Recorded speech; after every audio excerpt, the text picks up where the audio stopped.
And we're live. Ladies and gentlemen, boys and girls, welcome to the ESR Tugas Pusher Praga Championship Round 5 at the BRNO Pistol Factory, deep in the heart of Tejas, New Mexico. With me, as always, as I am very attractive, is the man who's climbed Kilimanjaro 14 times using only his lips, Michael Magus.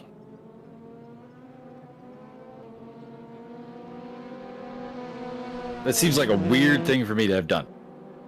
That's part of the absurdist humor of the whole situation.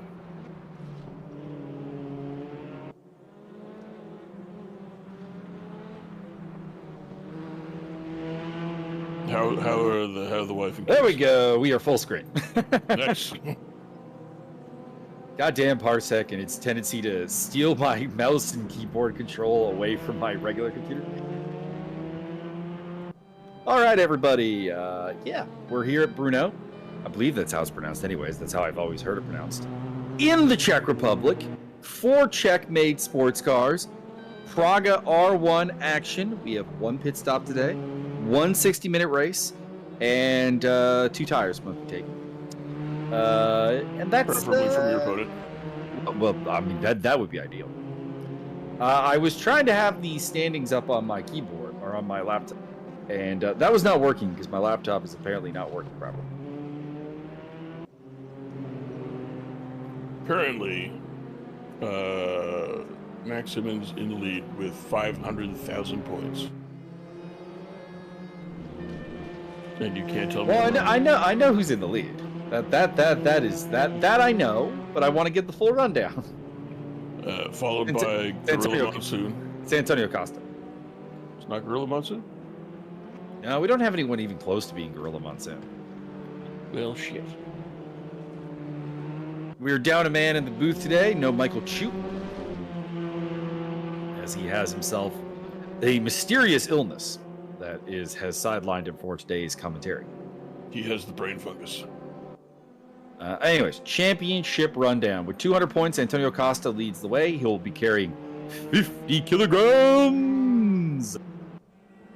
Martin Evans is in second place with 177 points, followed by Bertrand Barrier on 157, René Ermer on 148, 140 for Andy Darnell, and rounding off the top 10, we have Magic Kaszczuk, Josiah Jerome, who is our most recent winner back at the Sachsenring, Steve Davidson, Max Simmons, and Yuri Kratachvili.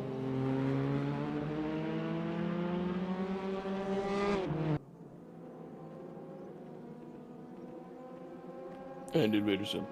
And if we look at the AM driver category, it is Kratachvili leading from Fotis Zazoglu, Raul Valoria, Timo Ryder, and your boy, Rick Martel. Oh my god. How very attractive of him. Mm-hmm. It's round 5 of the series. We will be next at the Slovakia Ring, then the Nürburgring, then Zandvoort to finish it all off. Zandvoort feels like kind of like a underwhelming finish, and it's the non-banked version of Zandvoort, which I'm a little bit disappointed by. Because I think you, Byron, will enjoy the banking. I think they should just put them in a giant sphere and make them run till they die. How very combination of the Running Man and the Cube. Indeed. Also, I noticed they got a lot of rocks on the track here. That seems good. I like that. Just pick those up with your tires and wing them at your opponent. Well, what that is actually is that is what they call the marbles, which is like little bits of tire that have left the tires. Gross. Somebody get a janitor. Because these are actually in some forms of motorsport they actually do sweep the track to try to clear them away, which is but that is not the case here. Get the Roomba. That is part of the reason why going around the outside of an opposing car is so difficult, because you tend to be on the marbles. I think what it is just that BRNO was like Raceroom's attempt to like do a really, really noticeable modeling job on the marbles. And that's why we see them a lot more than we do at other tracks. This is the size of a hoose. It's a relatively new track to the game. I actually have not raced this track in Raceroom. I've done it in other games, but not in the Raceroom itself.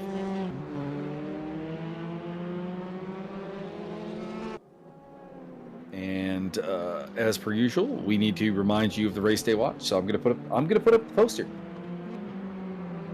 Watch day. Scott Nick. Da-da. The holiday race. Holiday race Saturday, December 16th at 3 p.m. Eastern Standard Time. We will be live with Assetto Corsa competition or Assetto Corsa action. I keep wanting to add the competizione part to the end. No, Good sorcha. the OG Assetto Corsa, the most, probably the most storied sim racing game of all time, with live commentary. You can see the stats there. 2 races, 30 minutes. And you must pre-qualify for this event because there are a lot of prizes. There is a lot of prizes. We're talking like big Steam cards. So you want to pop in. You want to pop in. You want to do this. It is with GT2 cars at Sebring. A lot of people love Sebring. I'll be honest. I'm not one of them. I feel like I will forever not like Sebring because when I was over in your neck of the woods, Byron, over in British Columbia, and I visited Martin, that was the track he had me try his setup on, and I did entirely badly because his setup is more advanced than mine, and I didn't know what I was doing. It is like the brake mods and stuff, and I'm like, I've never felt this. This is unusual. This is concerning. I don't know what to do. Would you feel better about the track if they downgraded it to like Lakebring? Probably not. It's also I honestly just don't like the track. Wow. There are tracks I like and there are tracks I dislike. We've been through this. I love Bathurst, for example. I am not a fan of Sebring. And are you a fan of Tyson Fury? Very mixed bag. Very mixed bag.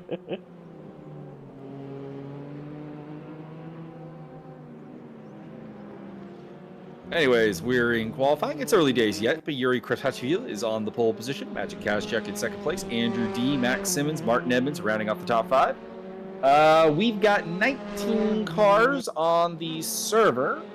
So a couple people haven't posted a lap time yet. We'll see how they do. A couple of big guns, too. Josiah Jerome is one of those that has not posted a lap time. We know the tropical depression is coming for y'all. Everybody gonna get run over by the cabbage truck. Well, he is right now in second place. There's not really a lot of people in front of him to get run over. Just don't let him lap you. You'll end up in the trees. That would be interesting. You'll have a road cone up your nose hole.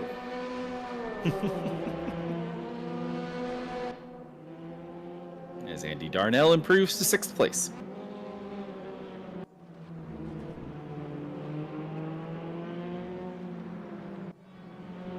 Big yawn there. My apologies. You're the worst. I did not get a great night's sleep last night, so there will be some yawning. Might I recommend 14 kilograms of heroin every night? That feels like not actually a solution to my problem. Fair enough. I didn't say it wasn't advisable. I said it's not a solution.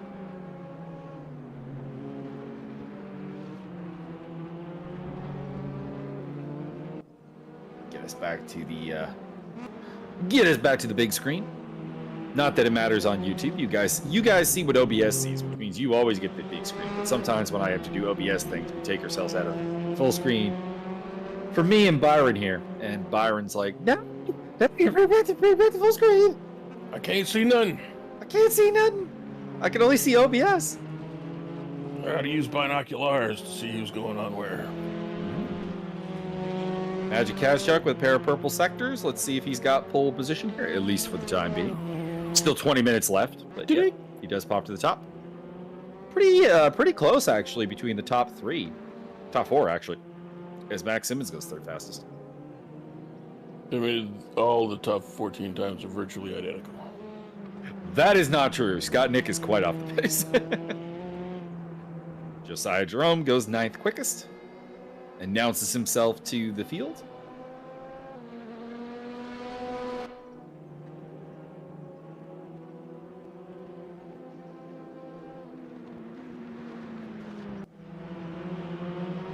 Oh, we also have we have Afonso Alexandre here today, so that'll be a name to look for towards the front. Steve Davidson has a personal best first sector. Let's see if sector 2 is any good.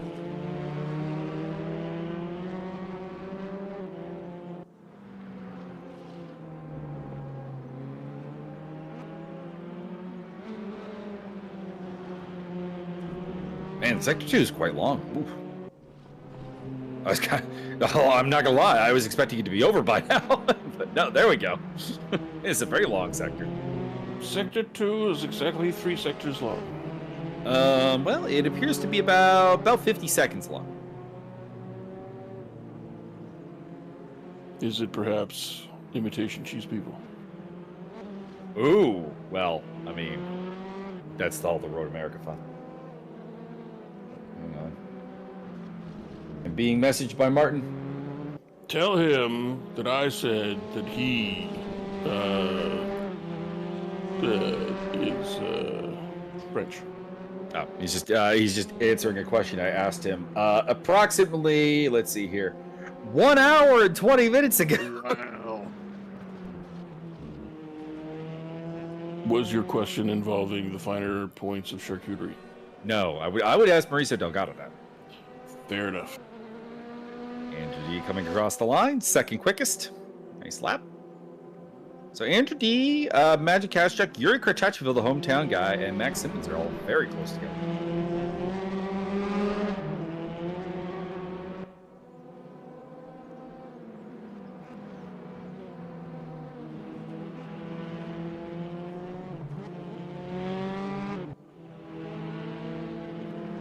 Come on, Kratochville, babe. Don't you say that I am driving fast. Who was that back marker I passed? There's no back markers yet. We're in qualifying. Could we Hey, change the narrative? Mauricio Julian goes faster than Mauricio Delgado. There can only be one Mauricio. I think we should change the narrative and stop maligning people who are slow and start calling people that are front markers. That is actually the technical term for them. Well, shit.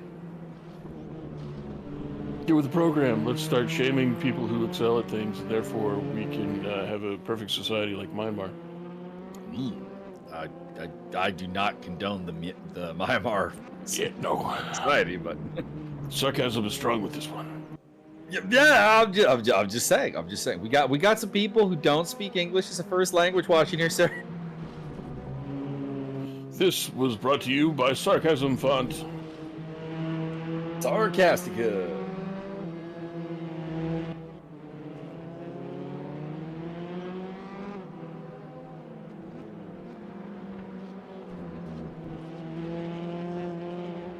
I am looking forward to. I will lose my shit if Francis Ngannou does knock out Tyson Fury. Oh hell yeah! I've got. Don't tell anybody. This is just between you and me.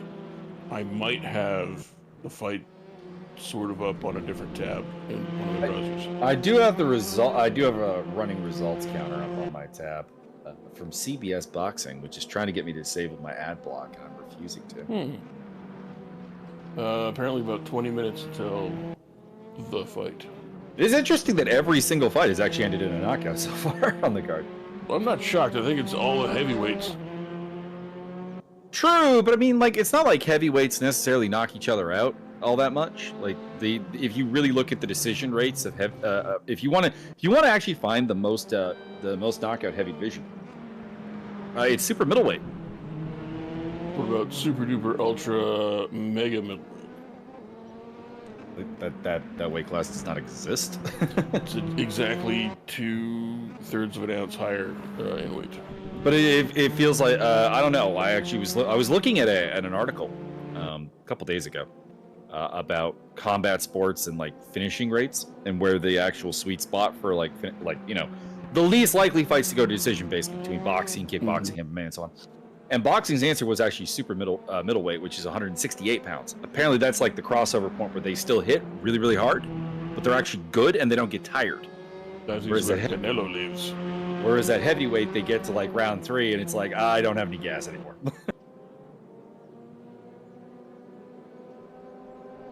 Canelo lives super middleweight. Mixed martial arts has a notably higher point for most knockouts. 205. The land of Chuck Liddell apparently is the most fertile ground. 205 live. 205 live. The land of Akira Tozawa. Not anymore. What you mean? 205 Live is the most popular wrestling show on television today. I did really enjoy Akira Tozawa on that. I agree. I enjoy Akira Tozawa just like full stop. Doesn't really matter what he's doing. Correct. He is fantastic.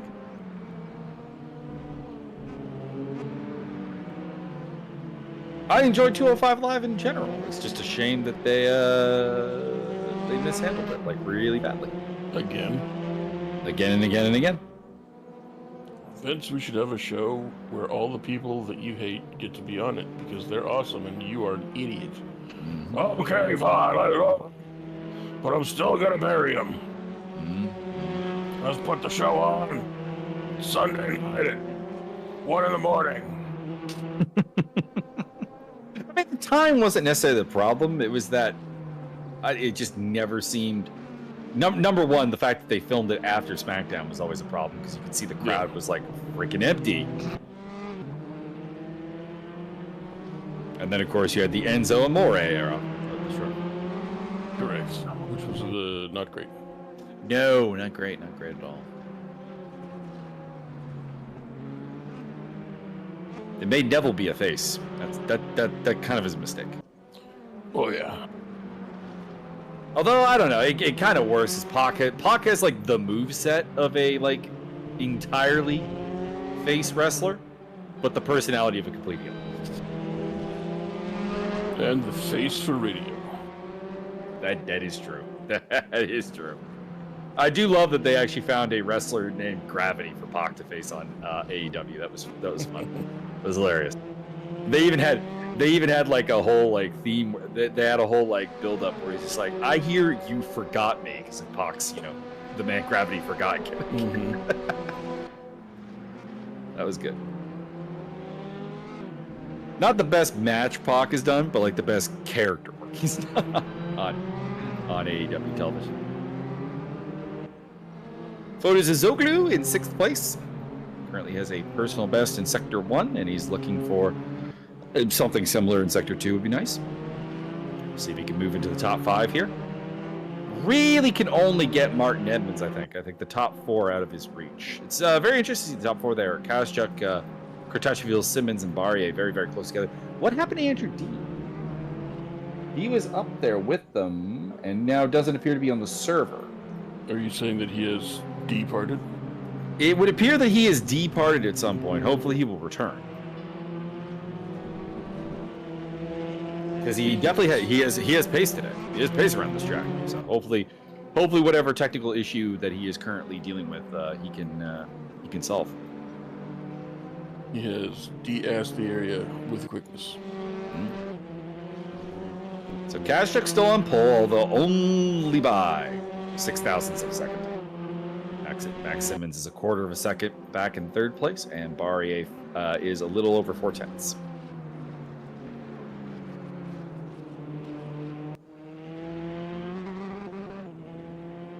Then there's sort of that second group, which is Edmonds, Zoglu, Darnell, Davidson. I guess you could consider Stewart and Jerome part of that group as well. They're 1.6 seconds off. And then further back, you have Jeb Sparks, who is kind of lonely, 0.3 off the next car and 0.5 ahead of the next car. That's a lonely spot. And then you got Antonio Costa, the championship leader, down in 12th place. Timo Ryder, Mauricio Julian, Mauricio Delgado, Rick Martel, and Scott Nick. What was this about Nito Niederreiter? Oh, Andrew D is back! Yay! The return of Andrew D! I do declare. I do declare. Mr. Beauregard.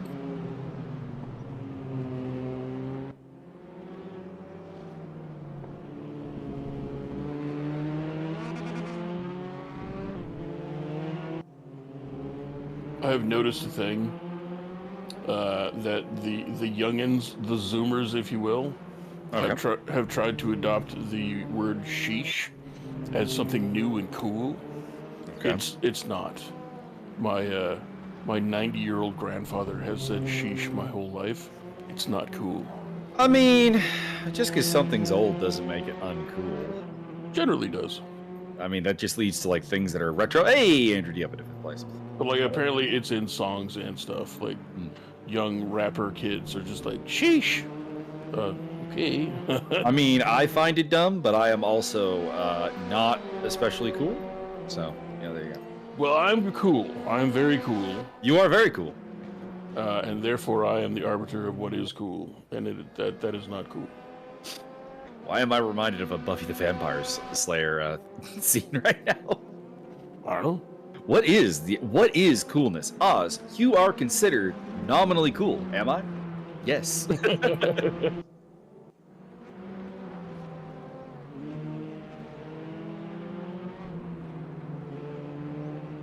How about that young Ricardo Martel kid? He's coming fresh off of the Brazilian kart circuit, doing at least 5 miles an hour over the speed limit at all times. Well, he does have a personal best in Sector 1, so hopefully this lap can improve upon his existing lap time of 2:01.161. This is one of the longer tracks, actually, in the game. 2-minute lap in these Pragas, it's quite long. And this should be about the end of Sector 2 pretty soon. Let's see if he's got a good time here. And the answer is...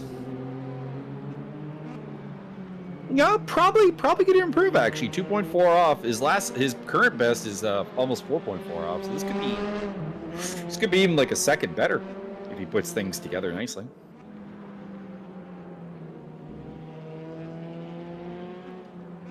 Could move him up from near the back to sort of the mid-pack.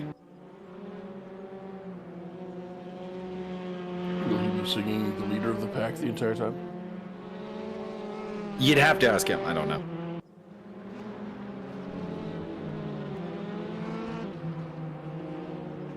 And indeed, not quite the improvement I was thinking, but he does move back past Mauricio Delgado into 17th place. So decent improvement. Josiah Jerome with a personal best in Sector 1. Not looking great though. 0.6 off in the first sector. That's a little rough. I believe it's because of all of the aged pirate rum he's been imbibing. Could be. Or maybe I've been playing too much Red Dead 2. Sounds like it. I mean, your rum references are currently through the roof. Well, I mean, you got to keep up like a 3 rum per minute ratio, otherwise the sponsorship money just doesn't come through. Your RPM is rum per minute, is it? Correct. Hey, we got RC in chat. RC, what's up? What's happening? Is RC cheering for her fellow wild red-haired gypsy fisticuffs expert Francis Ngannou?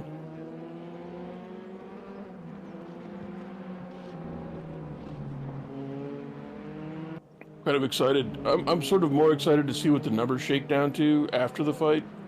I would like to know how much Francis is getting paid. That kind of thing. Well, we don't know. We know what his base purse is. Is it like $700,000? 30 mil. That'll do. He also gets pay-per-view cut, so it'll be more than that. But yeah. See, that's the point. Like, I want to know what it all shakes down to at the end, and then he can go to New York and buy John Jones' fucking house and throw him out the street or something. I mean, if you listen to some of the hype tales on the matter, and they will not come true because they never do. It's never the best case scenario. Let's put it that way. There's projections of like north of 100 million. Good. You can go to Ireland and buy Conor McGregor's fucking house and throw him out in the street. I'm not in favor of making Conor McGregor homeless. I am. I mean, for one, I wouldn't do that to the homeless population of Dublin. I mean, god damn, that man would go on a rampage.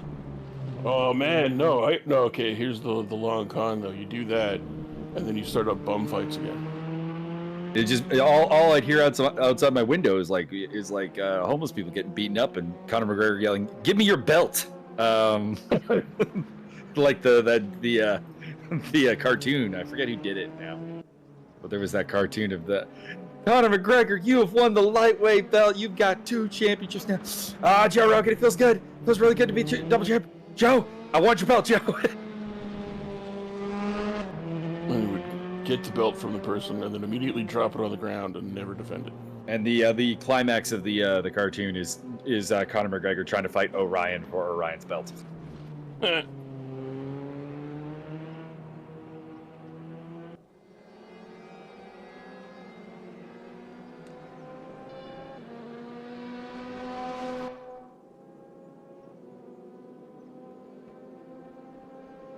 Steve Davidson unable to improve on 10th place there.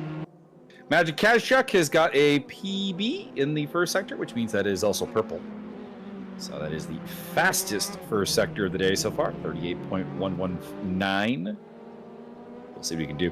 Mind you, it seems like everybody is getting the first sector pretty right. It's that second sector that is absolutely killing people. And he is indeed down on his own lap time there. Energy up into third place. So we got 7 cars within a second of pole. That's pretty impressive. Martin Edmonds is 1.014 back, and he's in 8th place. That's pretty tight. Not real life racing tight, but sim racing quite tight. See if Kazchuk can better his time here. No, he cannot. That's a good lap though. 156.879. That would be good enough for third place.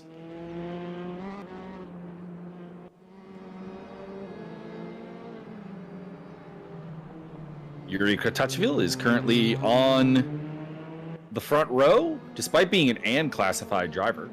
Very impressive. He has shown amazing one-lap pace a couple times in this series, but he's... I don't want to say he hasn't put a full race together, because that's not strictly true. He's... I mean, let me pull it up.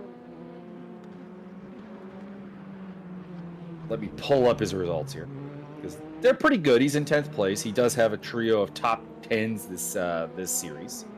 8th place at the Red Bull Ring would be his best result. But there has seemingly been more on offer.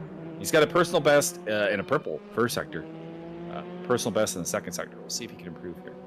Looks like the third sector is kind of his meat and potatoes here. Doing quite well in it.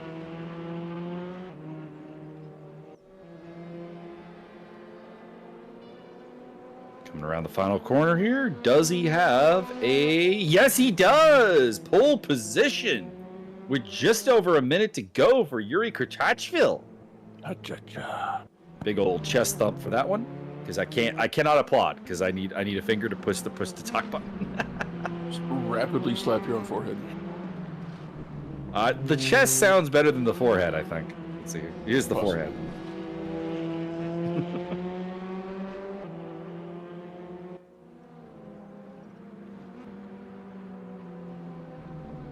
What if Tyson Fury comes down to the ring to Deadpool just screaming, "Where's Francis?" over and over again?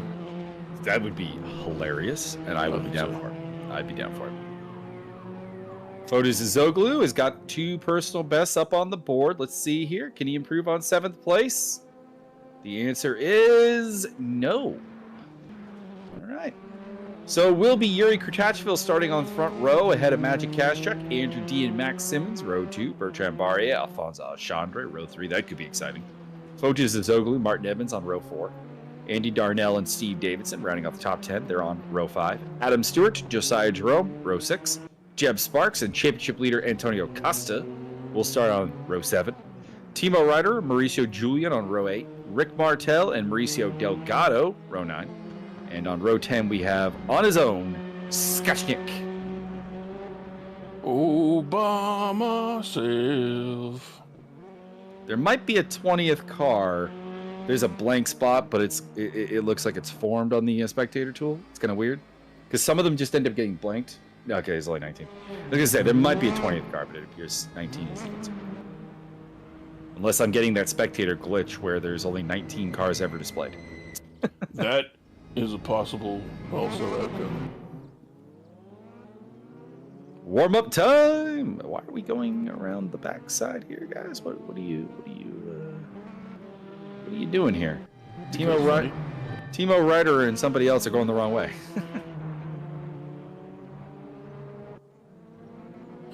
Well, I heard today that Thomas Plekanec retired. Apparently, he'd been playing a couple years in the Czech Republic. I was gonna say I was pretty sure he was already retired. I remember watching him with the Hamilton Bulldogs, the AHL. That's not a real place. Well, it's not anymore because we no longer have an AHL team in Hamilton. It's now the Hamilton Bulldogs. It's now the Hamilton Bulldogs of the OHL. So what happened is Montreal, which had the farm team in Hamilton, moved it, and then Cops Coliseum and the city of Hamilton were like, "Well, we kind of need to like justify having this arena here." So they bought the Belleville Bulls and brought them down and made them into the Hamilton Bulldogs, the OHL. Which admittedly makes sense. Why Belleville had a team was always a little bit confusing. So they could rock the bells? Well, Belleville's a very, very small town. And there's a bigger town. Oh, no. Magic Kazchuk and Andrew D getting into it. And they are now the Hamilton Sudbury Blueberry Bulldogs. There's a bigger town called Kingston, which is near to Belleville, that also has an OHL team. So it was kind of weird that they both had OHL teams, and Oshawa, which is not super far away, had an OHL team. So it was like, there are a lot of OHL teams here, and there's less than 1 million people here. What are we doing? What are we doing? Well, you can just walk to each other's arena and have a nice time. So Belleville getting moved. Also, Belleville has a serious drug problem, according to my sister. Or a hilarious drug problem, depending on your point of view. I mean, I think take drug problems seriously. You would. I don't know what you're trying to say with that. I'm not sure either. I was hoping we could riff on that one, but you just let me down. I'm sorry. I don't know what to do with that. He has a hilarious drug problem. He's addicted to nitrous oxide. Ooh. That actually would be hilarious. Not gonna lie, that would be funny. Somebody do a break stand. It'll be hilarious. Everybody getting ready for the race in their own personal ways. And we'll be going green here in Brno in a couple minutes, I'd imagine. We've had our 5-minute warm-up. Now I got to go to the 17-minute cool-down, which is tradition. Mm-hmm. Everybody get a go jump in the ice bath. Grid will start forming up here.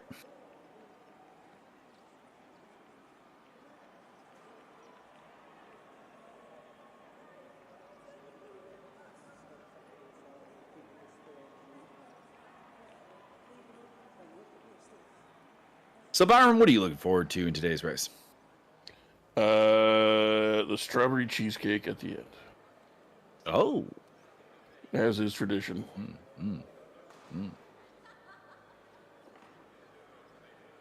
And or I would like to see more variety in like the post race celebrations. Like it's always like champagne, or except for the Indy 500, which has milk for reasons I don't fully understand.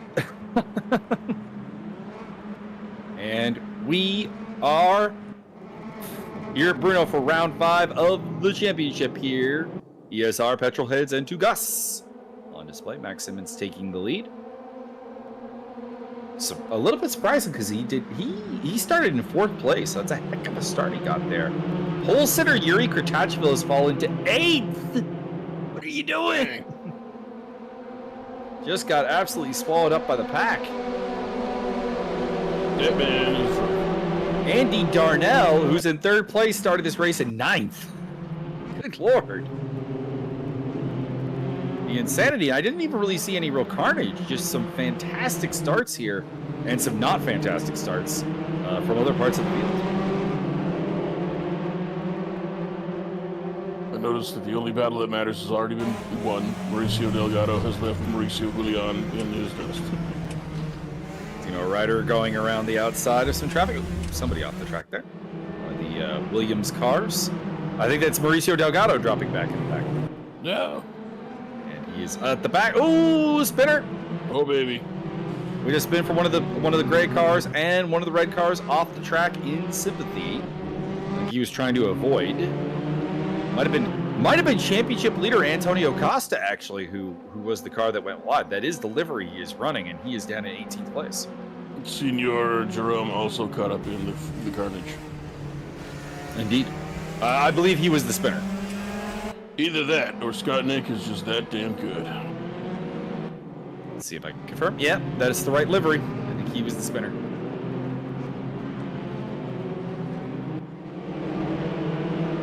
Yuri Kurtachvil, who was the pole sitter, down in 7th place now, had a terrible start.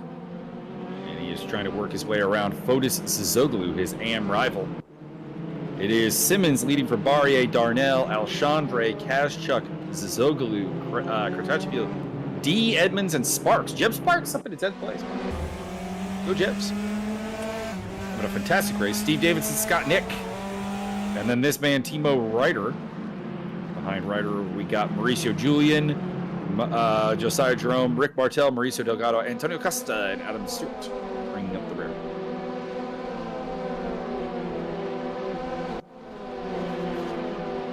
Josiah Jerome trying to get around the outside of Mauricio Julian. And further back, there is the championship leader Costa in the red, white, and black, battling with Adam Stewart. He is carrying that extra 50 kilograms. Is that regular Stewart? Stewart. Should we ask Adam for the stewarding report later? Oh, I see. If he doesn't have a race podcast called the Stewarding Report, I can't help him. I mean, that does seem like an incredibly advisable idea. Oh boy, Timo Ryder just got absolutely manhandled by Mauricio Julian there. That was not good. I imagine that's going to end up before the stewards. It's just good clean racing. Alfonso Alchandra on the tail of Andy Darnell.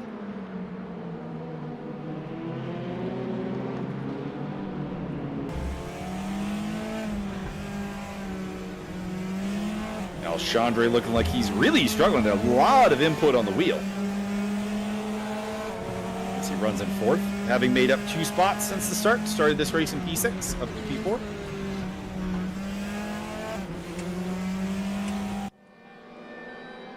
Really kind of just a bad start from both the front row cars. Kazchuk, who started in 2nd, is back in 5th. Kurtachvil, who started on the pole, is back in 7th. A couple of cars going really backwards. Andrew D also had a terrible start. He's down to 8th place. So yeah, the guys who started 1, 2, and 3 on the grid, only one of them is still in the top 5. That is kind of embarrassing. It's time for the sandbag. And it's not like we had a Spa 98 moment. Just not good starts. And if you're a fan of crashes, do yourself a favor. Look up the Formula 1 Belgian Spa Grand Prix 1998. That's a thing. Was it a spicy meatball? Let's just put it this way. Only 6 cars saw the end of the race. Ooh.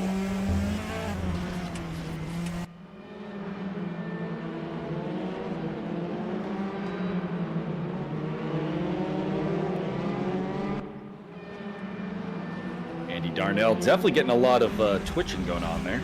And Magic Kazchuk is catching up to both Darnell and to why did I blank on his name? Alfonso Alchandra, there you go. As Antonio Costa picks up a spot over Mauricio Delgado there. 3 wide between Kurtachvil, Zizoglu, and third car in there. It's Andrew D. There you go. Still in the same order. That would be D Monster Blue Tree. Looking down the inside. Oh boy, oh boy, oh boy. And Kurtachvil's going to get that spot, but that could end up before the stewards because that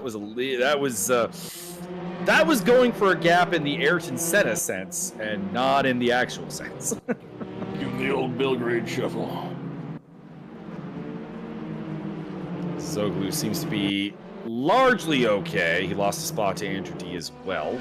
So Steve Davidson going side by side with Jeb Sparks, trying to get 9th place away from him, and he does. Also looking for a way through is Martin Edmonds. He's in the white and blue car there. The number 85 on your screen right now.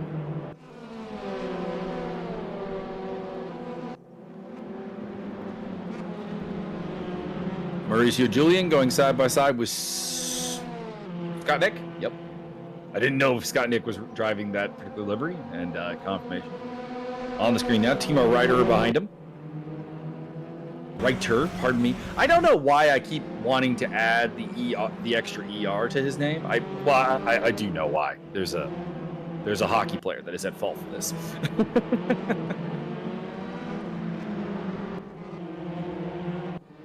Andrew D down the inside of Fotis Zoglu and into 7th place.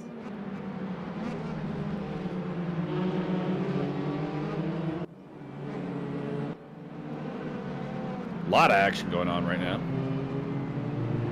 Somebody goes very wide there and drops down the order. That is Fotis Zoglu.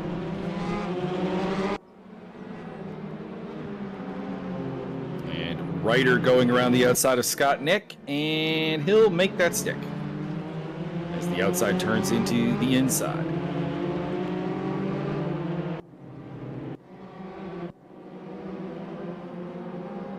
Antonio Costa has claimed another spot, overtaking Rick Martel. Rick made that pretty easy for him.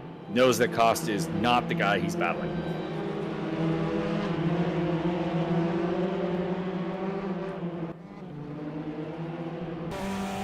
Track limit abuse penalty for Magic Cash Chuck. And there's Timo Ryder really slowly making his way around. That's another spot for Antonio Costa.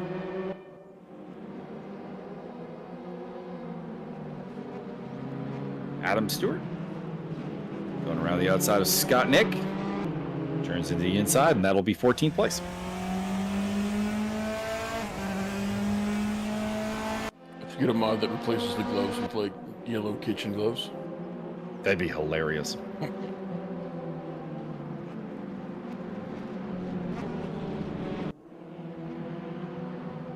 Martin Edmonds going side by side with Jeb Sparks. And he'll retain 9th place by the looks of it. And he may have sent Sparks into the wall because Sparks just fell down to 12th place, 13th place. Bumpity bump bump. Yuri Kartachvili still in a battle, although now it is with Magic Kazchuk. It was previously with Zoglu. But now it is Kazchuk and him scrapping it out for 5th place. And make it 4th. As they both make their way past Andy Darnell.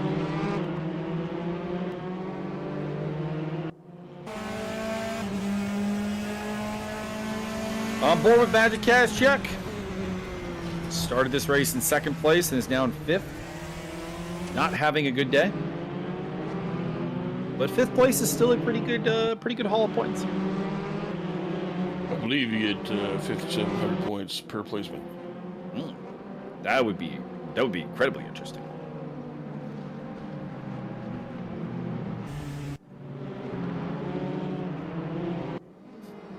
Timo Ryder looking to go down the inside of Antonio Costa, but the championship leader for the time being will hang on.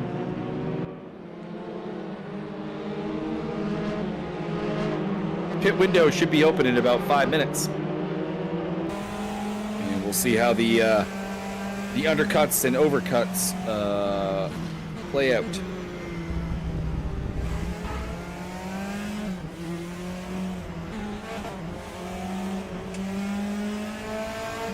On board with Timo as he looks to stick with the championship leader Costa or even overtake him. Looks to the inside here into turn 1, and I think he's got that. Yeah. Quite easily. Costa does not seem to have a lot of pace today. Of course, that could also be the 50 kilograms he's carrying extra in the car.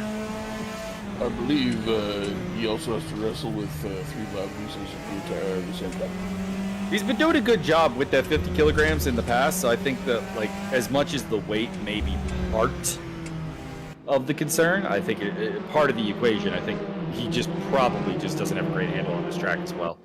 As Josiah Jerome starts to make his comeback, overtaking Rick Martel for 17th position.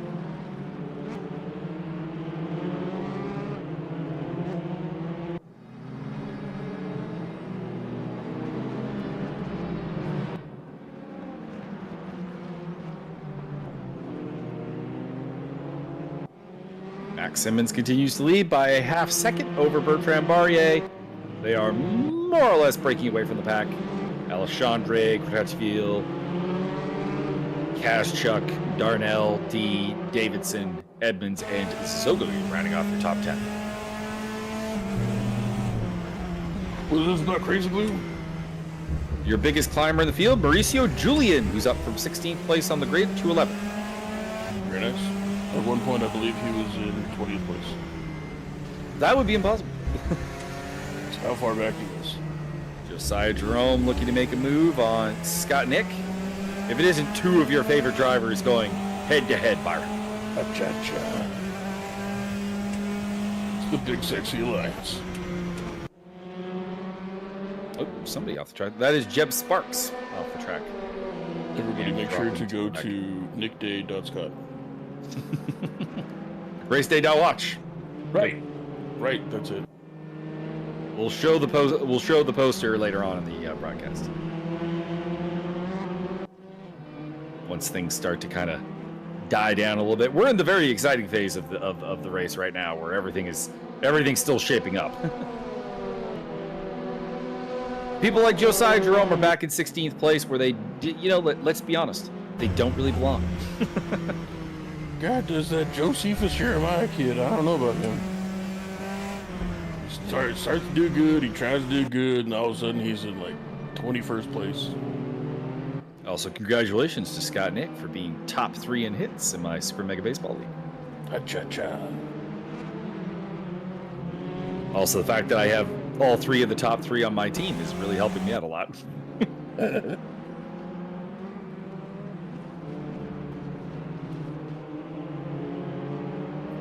While you were streaming yesterday, I went and hung out with Chris and his wife and kids and watched a movie.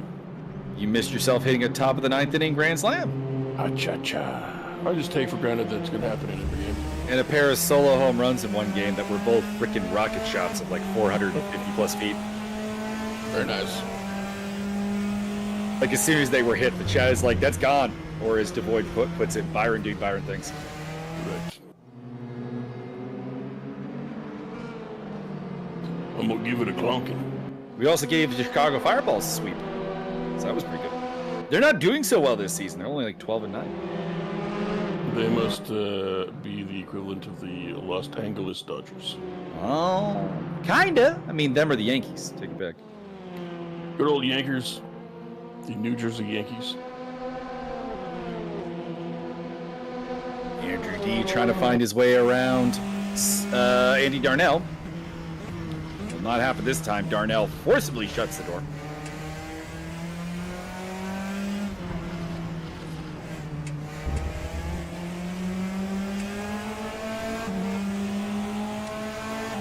You also missed your first 5-walk game of the season. They were not interested in pitching to you. Did it go to extra innings or they just... No, we went 5 times through the order. Nice. Well, not complete 5, but you're the number 3 hitter, so we started at Zandvoort. The inside, Andrew D trying to make the move.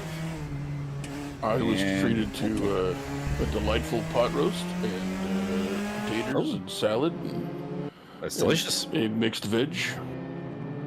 And I was also treated to some bourbon. Chris is done dinner, kind of, moving stuff around and whatnot, and all the kids taking care of the dishes. Was Chris the guy you did the beer review videos with, or is that another guy?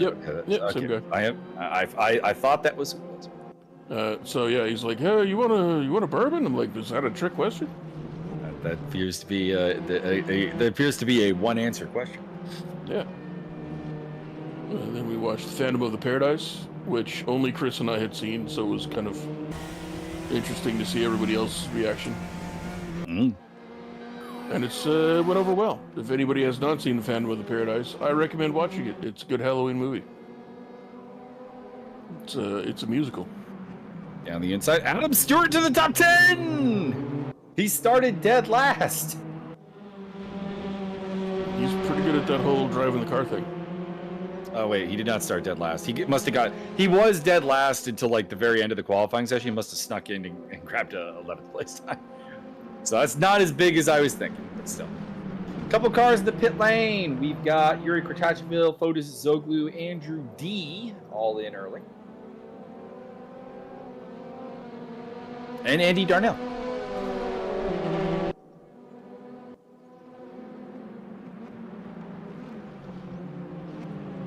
So 4 cars taking basically the earliest possible chance to get in the pit lane.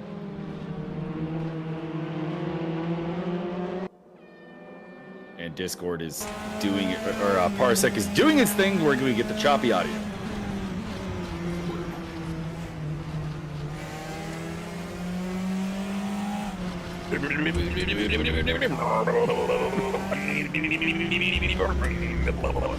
Martin Evans trying to find his way around Mauricio Julian, although I have a probably more probative question.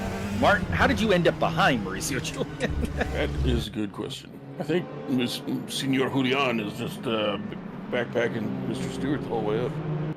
Could be, could be.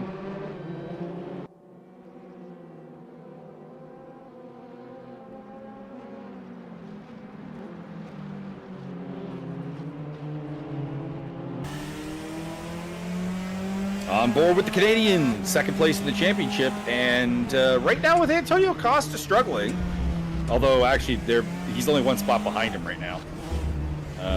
This could be a major chance to gain some ground. Like, Edmonds is down 20 plus points. I mean, it's going to take a big result, but he cannot afford to let this day pass him by. This is his opportunity. A day when the championship leader, who has been metronomically consistent, in fact, has finished in the exact same spot 4 races this season. Consistent? Yeah. Is not having a good day, and Edmonds needs to maximize this as he gets to the pit lane.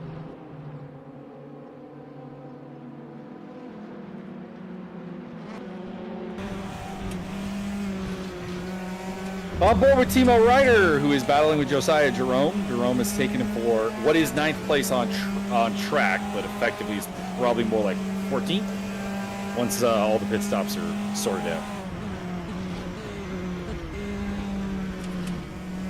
And the pit window will be opening in approximately 39 minutes. It's already open!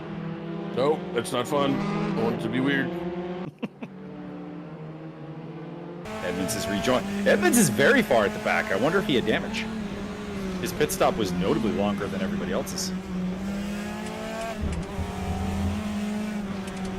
Of course, the other option is maybe he took 4 tires and everyone else is taking 2. Would make sense. If you're new to the ESR stream, Martin kills his tires. He is genocidal to the people of rubber. And that may explain why he maybe goes with a 4 tires change when everyone else goes with 2. Actually, I believe he carries an extra 2 in the trunk, just in case we can pull over and swap them.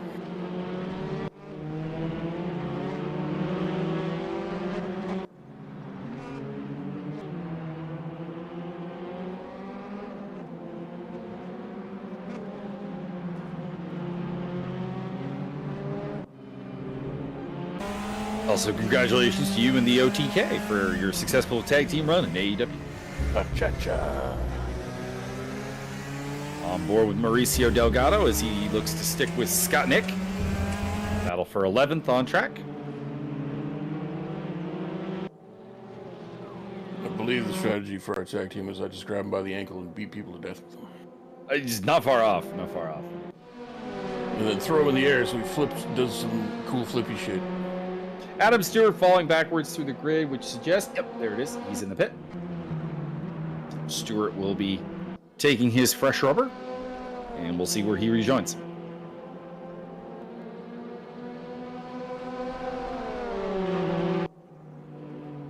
Looks like he'll be last save Martin Edmonds.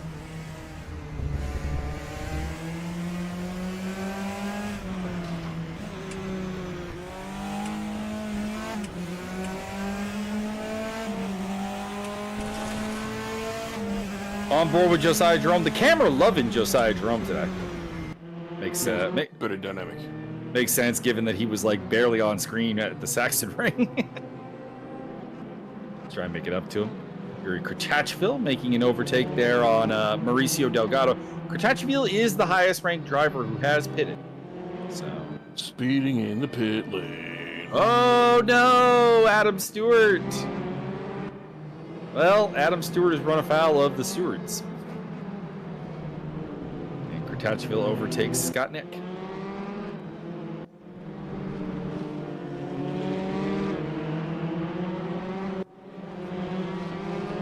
Andy Darnell moving past Rick Martel. Martel is yet to pit. Darnell has pitted.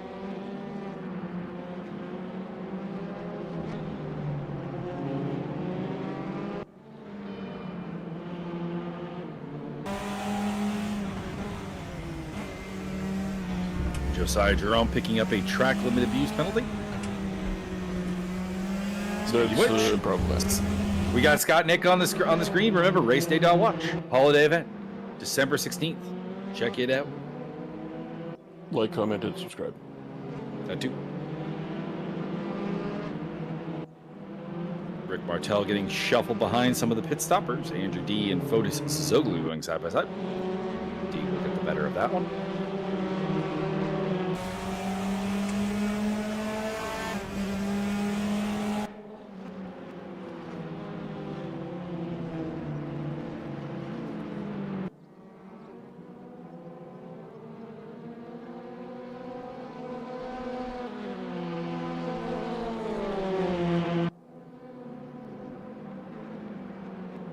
Mauricio Delgado on the tail of Scott Nick. Battle for 8th place on track, but in reality, this is probably something akin to 15th? That'd be my guess. 14th, 15th, probably. Andrew D on the tail of Fotis Zoglu, who has gotten back in front of him. And looks like, yep, Adam Stewart has served his drive-through penalty. Josiah Jerome has served his pit stop and come out 19th place. There he is rejoining. Along with Adam Stewart.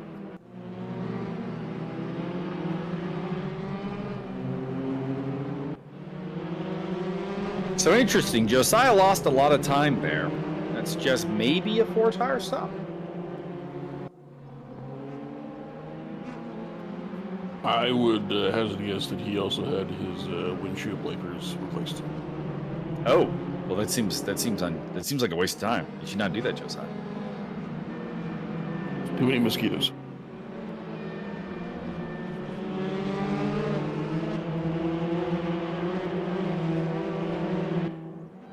A lot of bugs do die at a race weekend. A lot of them. Leading malaria prevention, more races. Not wrong. Did you know that the highest countries in the world in terms of malaria rates all don't have Grand Prix? Food for thought. Correct.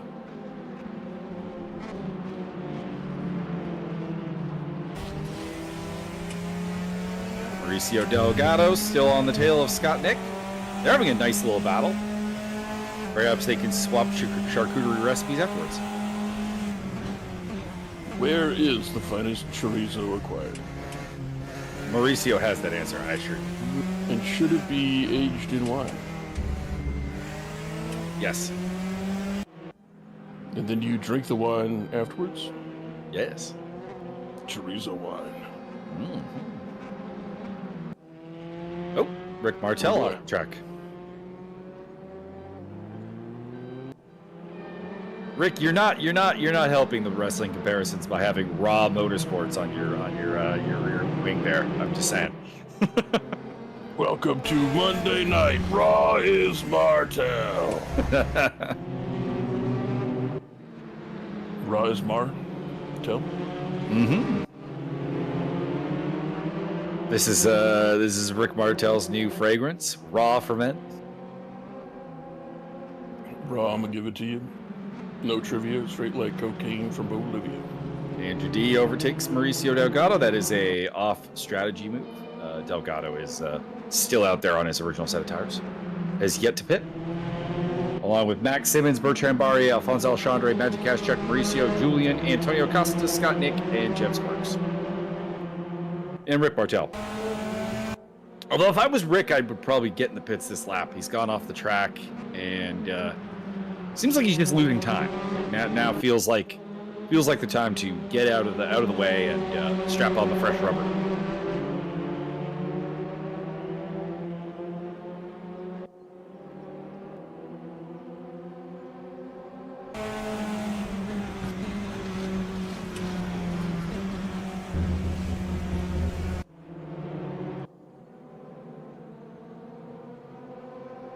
Side-by-side action there between Scott Nick and Jeb Sparks.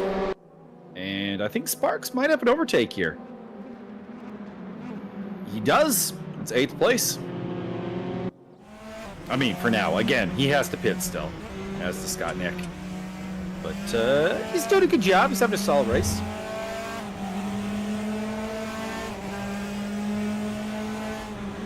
Max Simmons 5 seconds up on Bertrand Barrier now. Kind of running away with it. He has 1 win this season. And that win coming over... 2, actually. He had 1 win.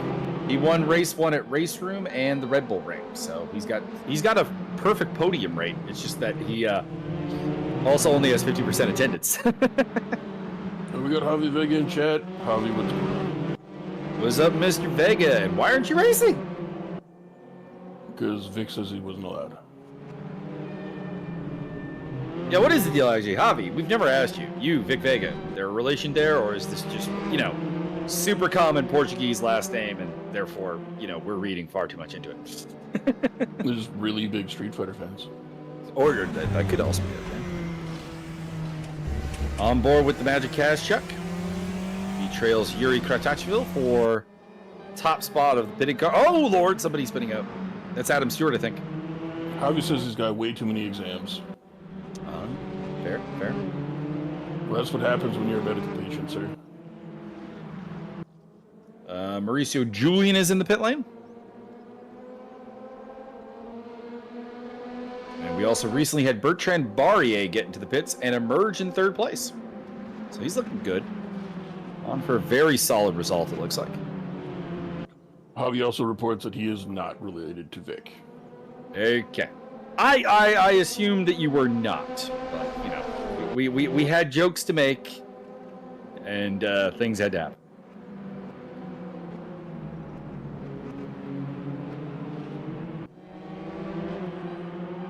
Three-way dance, Timo Ryder in the middle of Scott Nick and well, that's not Scott Nick. That is Scott Nick's livery. I think Timo's getting lapped is what is throwing me off here.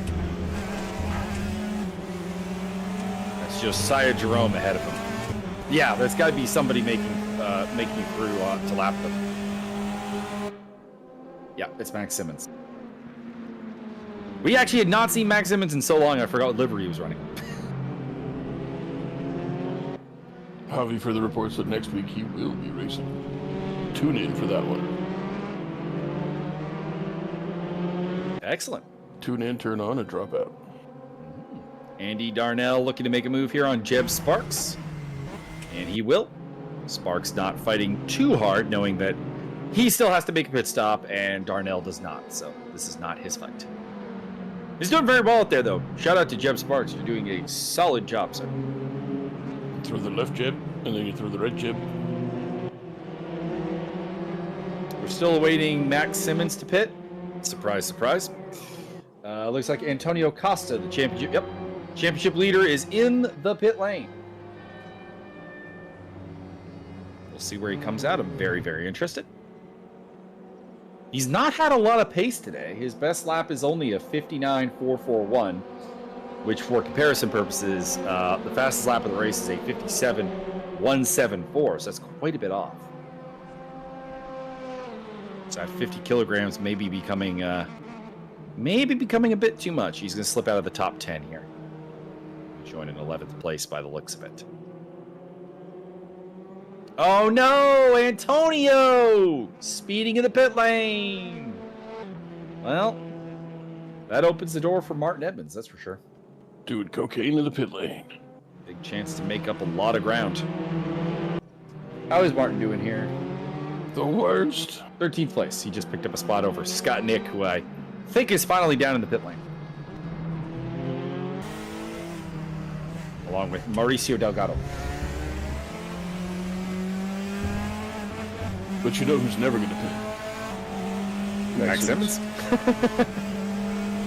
No, speeding in the pit lane for Mauricio. That's the third one. That's the third one. That is not chill, sir. Delgado, Costa, and Stewart all getting speeding in the pit lane penalties. Mr. Mauricio, that is not chillin' poolside with cervezas and charcuterie. Yuri Krachachville on the tail of Bertrand Barrier, looking to get up into third place. Alfonso Alexandre has pitted. So we're down to just Jeb Sparks, Rick Martel, Max Simmons to pit. And Krachachville's going to make the overtake work there. Good work. Good work by the Czech driver. Was the pole sitter. This is his home track. I would assume there's a certain level of kinship with it. And up into third place.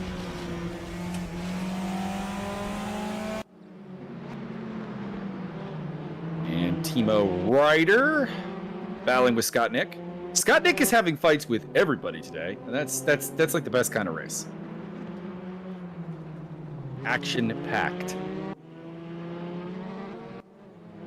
Like a thumb track. Oh, Krachachville off the track. That'll cost him third place for the time being. Barrier moves back into the podium.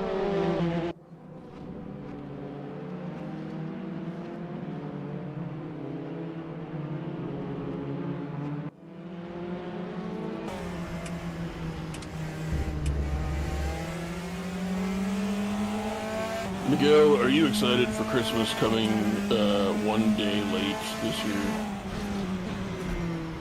I don't really do Christmas, so I'm like not the guy to ask this. As Naoya the Monster Inoue looks to become the second only unified undisputed champion in 2 weight classes. Nice. Go Monster! Monster by the way, destroy that man. While we were talking about Monster Inoue, Jeb Sparks almost went airborne. I saw that. Ended up losing a spot there to Fotis Zoglu, but seems to be okay. Maybe it is time to get in the pits, though, Mr. Sparks.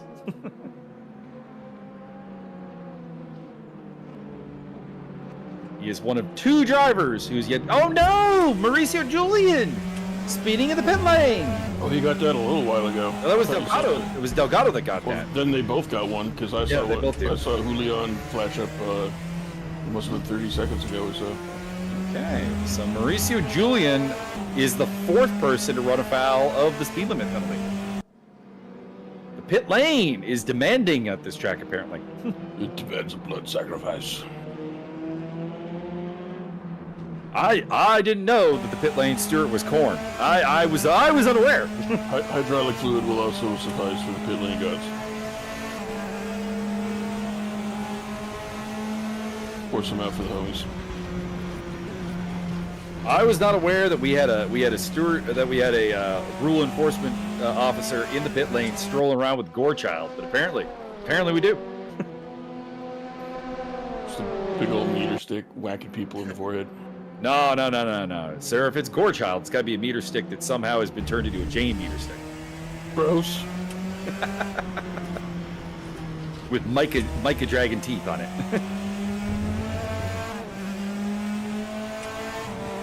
Just bits of fender from Bathurst glued on. Probably. Yeah, that'd work. And the kangaroo foot dangling off the bottom. That'd work.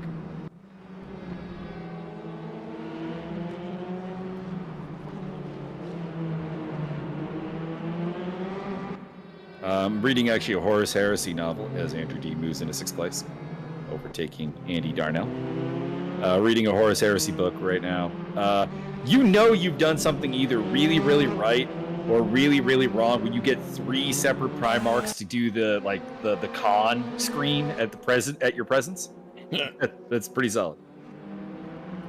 There's an Iron Hands Legionnaire named Shadrach Medusa's son, who is leading assassination attempts on Horus and his other Primarchs, and he catches Fulgrim and Mortarion and Horus, and they all just basically do the Medusa's son.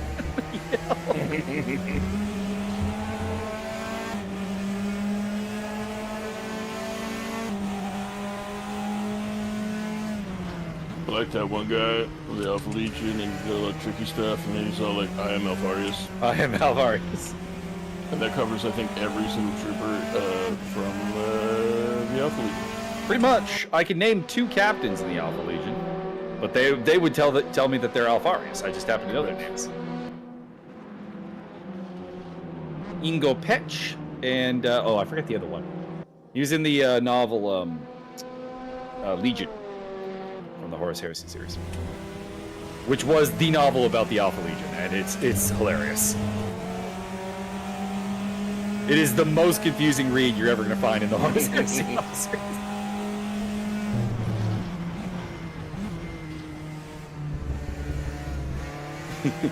How do you know we didn't meet the Primarch? He said he was Alfarius. He cannot possibly be the Primarch.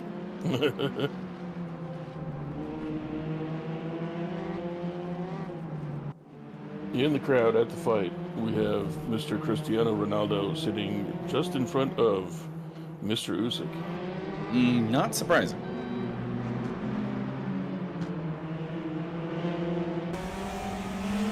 I do kind of look down my nose a bit on the soccer players who are helping with the Saudi Arabia sports washing stuff, because the fighters I get, you guys are poor, you're getting a lot of money. People like Ronaldo and Messi, though, you have millions of dollars. You do not need the money. You should have a higher price on your soul. I think Messi's set up to make even more money playing in the MLS because he gets a piece of the action from Apple. Oh, yeah. I mean, well, also the fact that designated player rule in the MLS allows him not to count against their salary cap. That's hilarious. Also, the Saudis are starting up their own baseball league. They're recruiting all kinds of retired baseball players.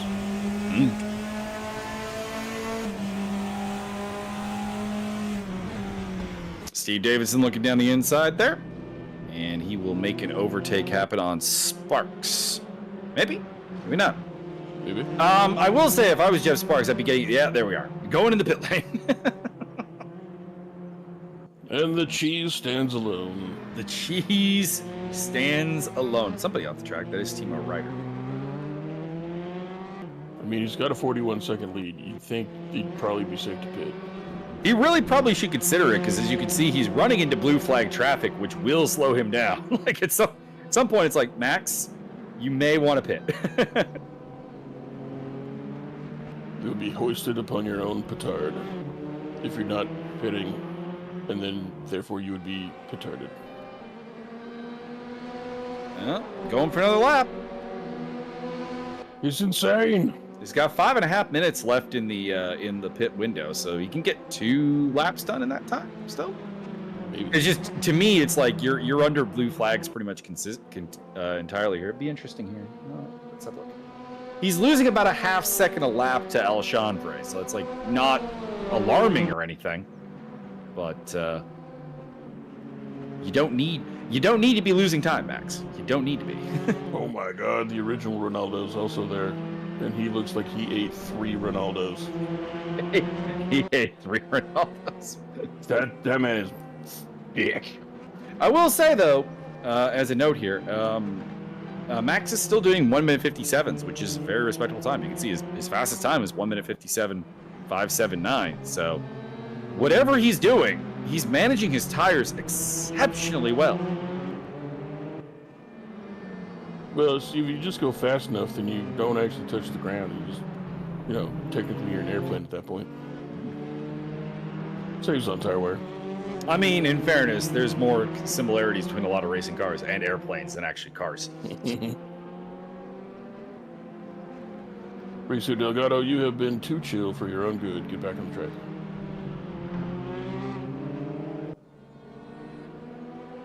Simmons is the last man to pit, which surprises nobody who's watched this a number of times.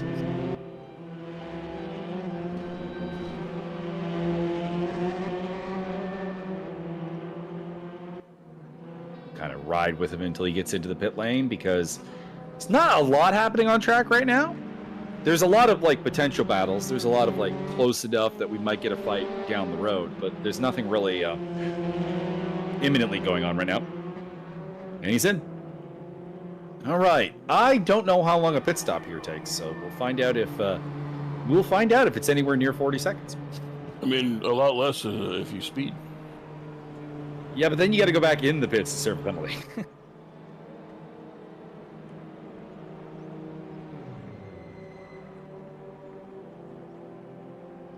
That's weird. He's not in a pit box. He exists between pit boxes. Well, no, what it probably is that the game has more pit boxes than the actual track has pit boxes. So it's like added a essentially invisible pit box right there. Pitbox.race. And he comes out ahead by about 9.5 seconds. In the lead. Yuri Krachachvili is catching back up to Bertrand Barrier. He did take third place from him a while ago, and then he went off the track, and Barrier got back in front of him. So we'll see if we can run him down again. Running down the dream. Also, I think something to mention here with sim racing is there is no actual need for safety with the pit boxes in sim racing, as there is in real life. So you can crowd them very much closer together. And you require all pit boxes to now be dodecahedrons. Because if you look at the way the pit boxes are done in this game, there'd be no room between the cars. So if the guy in the pit box in front of you was stopped and you were stopped, your pit crew could not even get to the front of your car to fix any damage because there's not room. Wanted acrobat for service on pit crew. Make a series of movies, and you get to the fourth one, and it becomes Pitbox Hyperbox. And you just move into the fourth dimension. Pit cube. Adam Stewart catching up to Timo Ryder. Where Jeb Sparks end up coming out? 14th place? Not too bad. He'll have notably fresher tires than anybody else around him, so we'll see what he can do.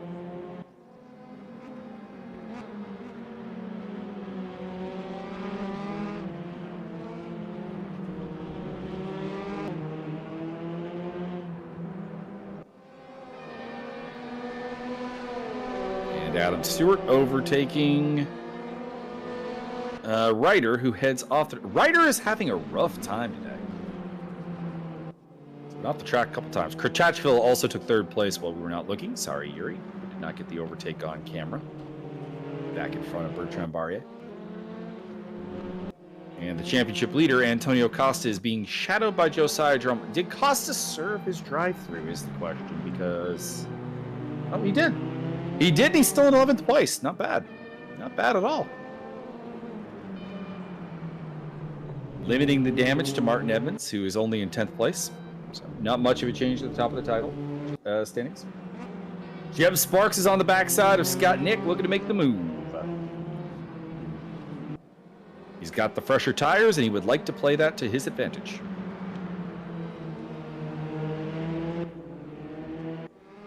Josiah Jerome at the same time is trying to find a way past the championship leader, Costa. And Martin Edmonds is appearing on his shoulder as a little devil right now, being like, yes, go for it, go for it. Put him in the ball. You could. Or if you want to be creative, put him in the cherry picker up there. Then he can't get down. Jeff Sparks trying to get Scott Nick past Scott Nick. What are you thinking about Matt Hardy for here? That'd be fun. Is there a pond of reincarnation nearby? Drive in, come out as a horse and carriage. I need more Matt Hardy Lake of Reincarnation. AEW Hardy. Oh no! Scott Nick in the background. No, it's not. It's Mauricio Julian. I may have something that would tickle your fancy. The Russell Talk people are having a fantasy booking warfare competition right now. And so they had Tempest versus this other guy. And it was Book the Hardy's retirement. Okay. And it was very good. I would imagine so. Well, I mean, you would imagine so, but sometimes people fuck up their own booking. True. I just don't know why we only really got one Lake of Reincarnation bit in AEW, and that was it. Disappointed. And actually, it wasn't even the Lake of Reincarnation. It was like a pool. It was the pool at the stadium. That match was so much better than it had a right to be. Oh yeah, no, it was hilarious. Between Matt Hardy and Adam Hangman Page.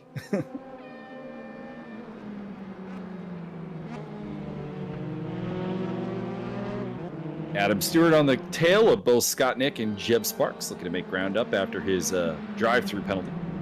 He was the first one to get one. We have had 4.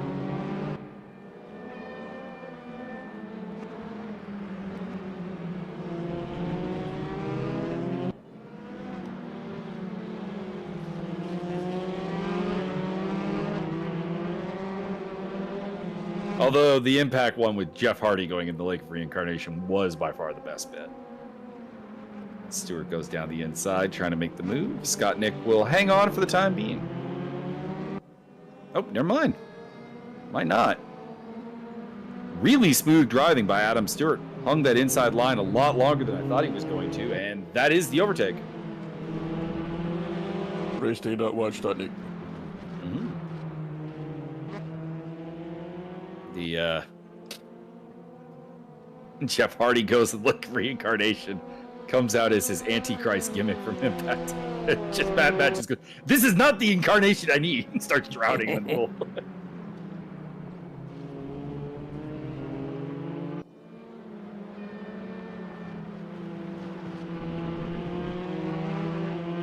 And of course, honorable mention to the best bit not involving a Hardy.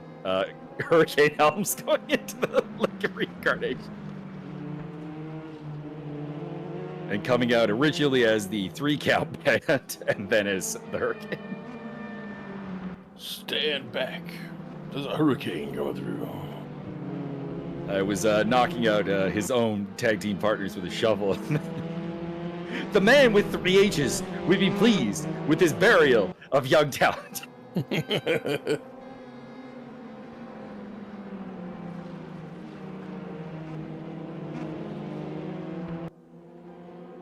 Costa still keeping up with Josiah Jerome. I kind of thought Josiah would pull away. But Costa is not taking any chances. Very much a champion drive right here. Just chilling. He's like, I'll take points for 11th. I'm fine with this. Not losing too much ground to Martin Evans.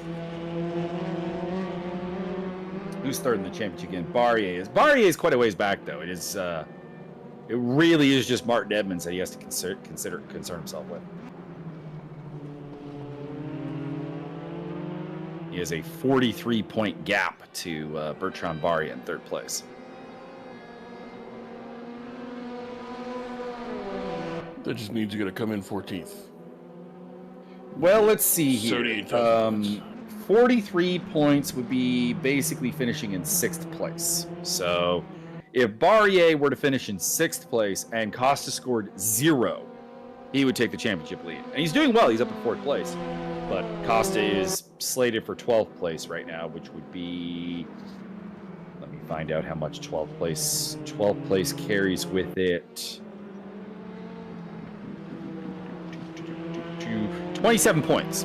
So right now he's only losing about like 15 to Alexandre, and that's nothing when you have a 40-plus point lead.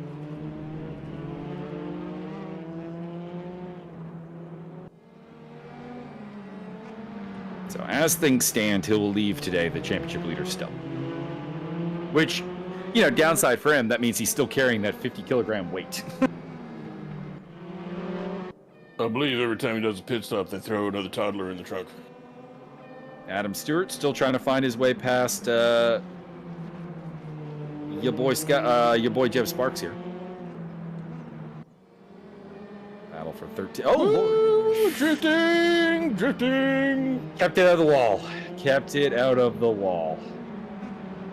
That might cost him a spot, though.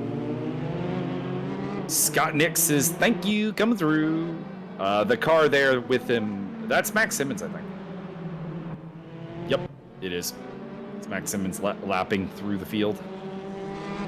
So that was not a spot lost.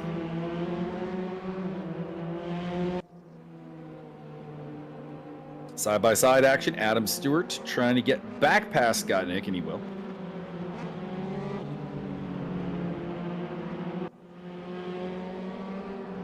Feel like Scott Nick while he's side-by-side.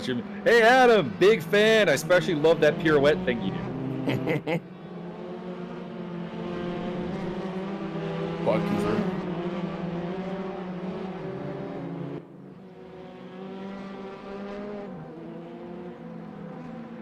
Who's our big climber through the field today? The answer to that question is a tie.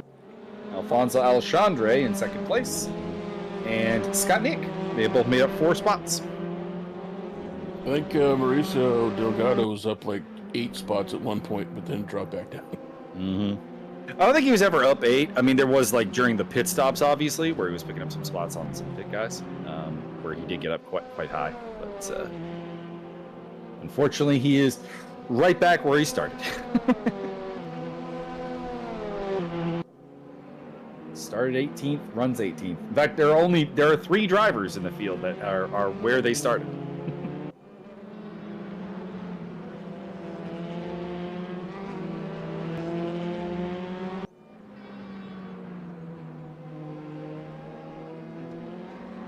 Seven and a half minutes to go here. I'll be about 4 laps around this facility.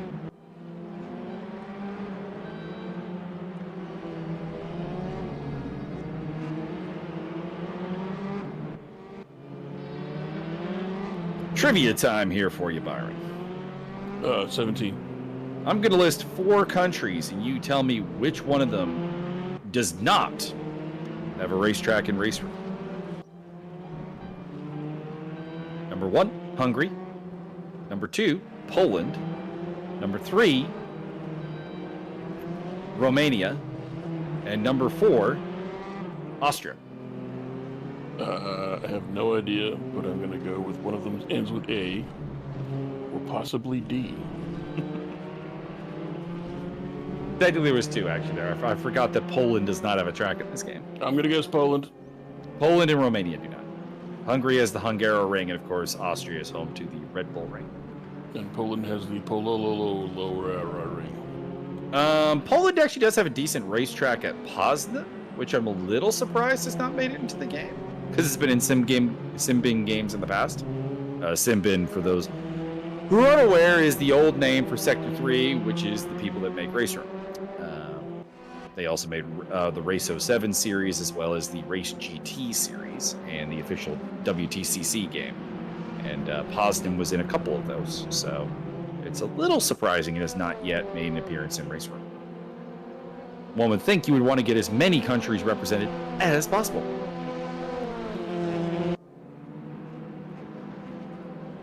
Oh shit! Your boy, Francisco, has been joined on stage by Mr. Adasnianana and Karel Uzman. And Chuck Little's there too. Or Chuck Liddell, I believe it's pronounced. He's not with them, but he's in the crowd. I feel like if you're going to do anything like MMA versus boxing, that is kind of legally required. Yuri Kratchachville there going through against Timo Ryder. That's a blue flag scenario. Kratchachville's car looks remarkably unstable. I suspect it's just like, having the Czech Republic internet connection. Because there's no way you could go through the race with a car that unstable and not be spinning up more than Yuri is. I see if it's just an internet problem.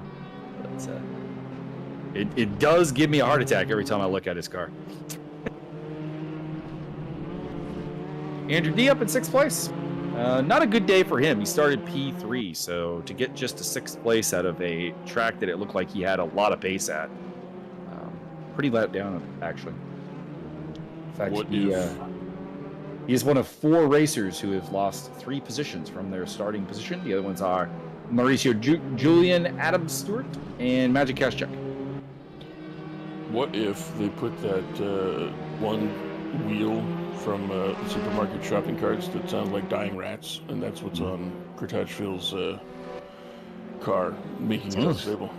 That could be the case.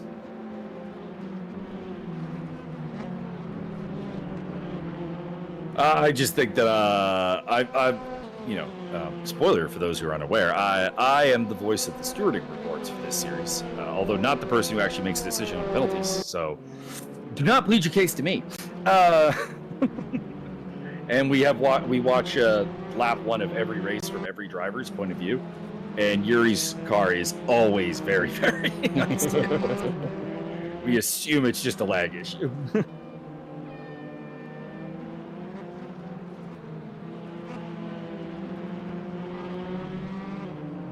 Otherwise, he's... I don't remember his name. There was a driver in ESR Academy in ACC a while back that insisted on running his car as unstable as possible because he wanted to go as fast as possible over a single lap while ignoring that, yes, but that's a great lap time you just put up there, but you then proceeded to spin on the 2nd lap, 3rd lap, 4th lap, 6th lap, and 9th lap of the race. Well, I mean, as long as you spin and going around corners and it comes out all right, it's just like drifting creatively. It was not that case. He plowed into a wall at Bathurst 4 times in a 20-minute race.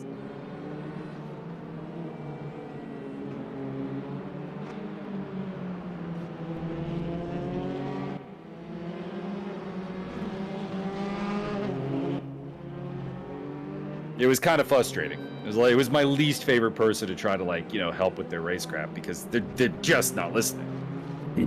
I'd be like, try this setup, and he'd be like, it's slower. I'm like, yeah, but did you spin and hit the wall? No. Maybe drive that. Maybe drive that. Slow is smooth, smooth is fast.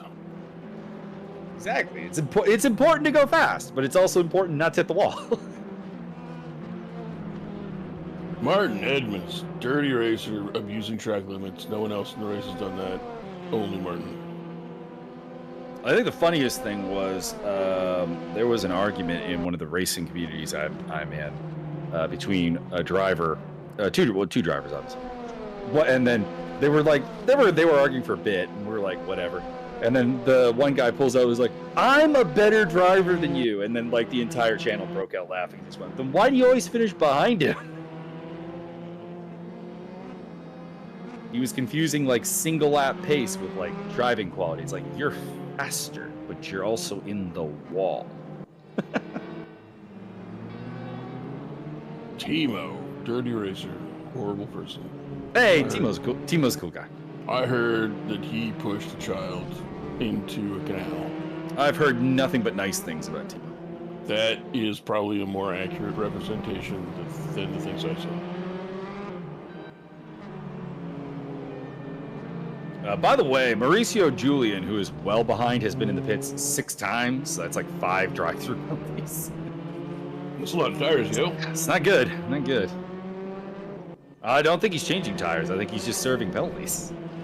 Probably a case of somebody who doesn't have who's forgetting what button is actually, the pit limiter, or not getting it on quick enough. It happens. It happens sometimes. Max Simmons on his way to a comfortable victory here at BRNO. We'll get the camera on him for a little bit. Starting his final lap. He's coming up behind, I think that's Jeb Sparks. Yep.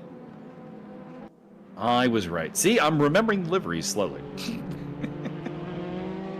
And they'll all change the next 2 laps. Well, the problem is we've been through this with the Pragas. There's only 12 liveries, and we've got 20-ish cars on an average day, so we have some duplicates.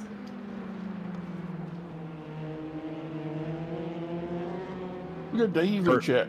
For example, I know Andy Darnell is running that same livery as Mr. Sparks. And hello, Dave. Big Dave. Cool. Tuning in, well, I shouldn't say tuning in. Perfect timing. But typing now at the at the very end of the race. Perfect timing. Comes in, finds out who won, does not elaborate, leaves.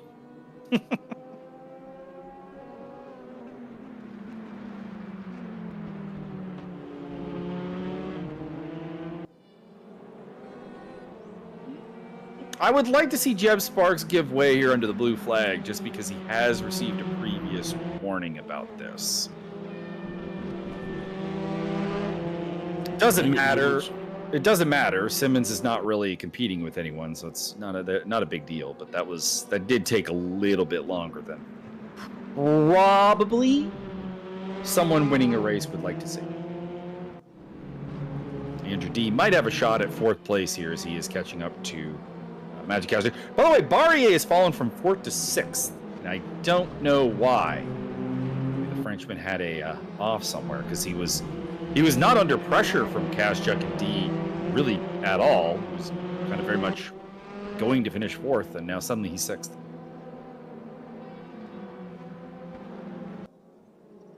As Max Simmons has taken the victory. 2nd place for Alfonso Alexandre. And rounding off the podium, a popular home podium for Yuri Kurtachvili. And Andrew D will cross the line behind Magic Kaschuk. 5th, Barrier in 6th. Andy Darnell will come home in 7th after a great start. Kind of went backwards the rest of the race, but hey, got the job done.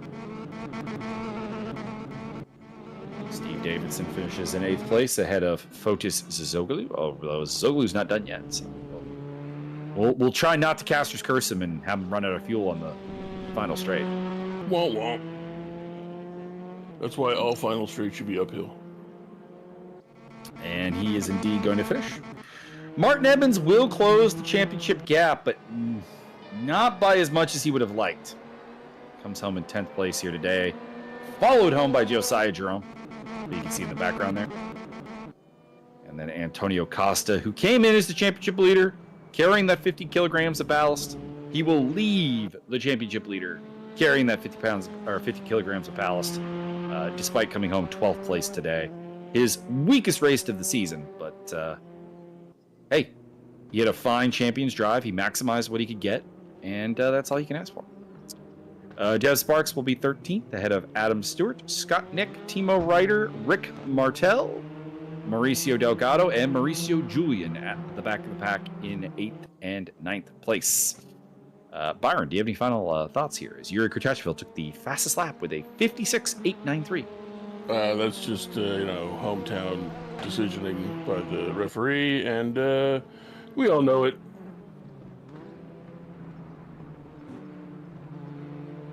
Possibly not.